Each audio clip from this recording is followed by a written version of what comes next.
This segment brought to you by Kansas Grain Sorghum, growers working together. Find out more at kansasgrainsorghum.org. Welcome to Farm Factor. Up first, Duane Toews is talking soybeans with Kurt Maurath, chairman of the Kansas Soybean Commission.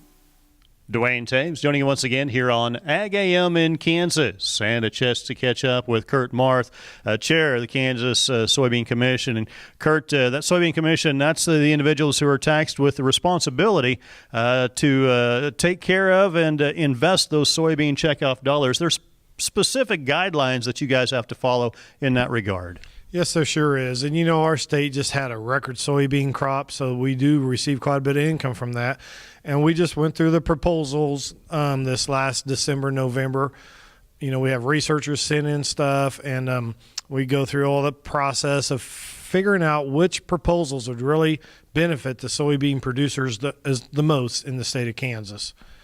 We funded about $2.5 million worth of research, international trade marketing, local stuff, our state. We run a state office and we have state programs and we fund that. And it's a really interesting process. It takes quite a while to get it all figured out.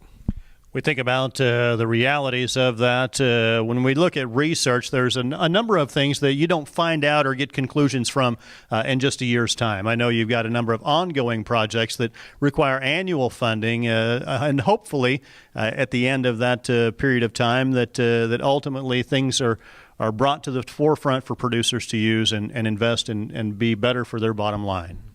Right, and some projects are multiple years, but we can only fund 1 year at a time.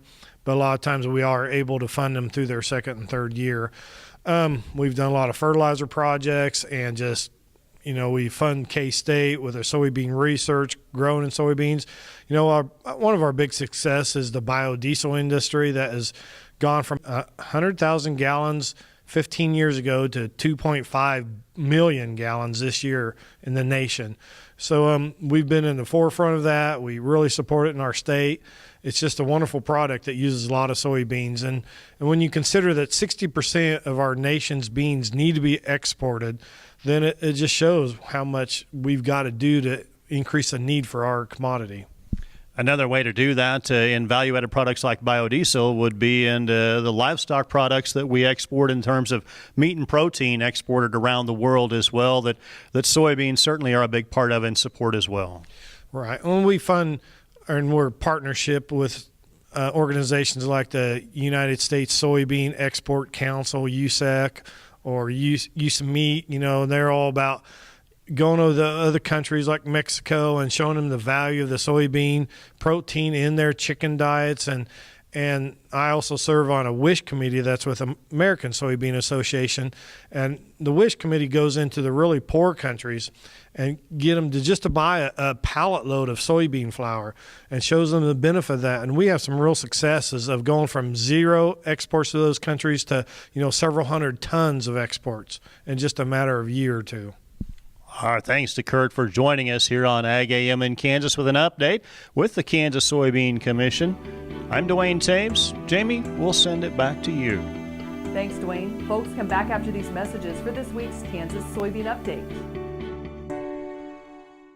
KFRM is one of the largest farm radio stations in the nation, dedicated to informing and entertaining rural listeners from northern Oklahoma to southwestern Nebraska. You can catch KFRM in many ways. Of course, 550 on the AM dial, streaming at kfrm.com, or on your smartphone by going to the TuneIn Radio app, or on Ag AM in Kansas on Tuesdays and Facebook every day of the week. KFRM, tune us in. You'll be glad you did.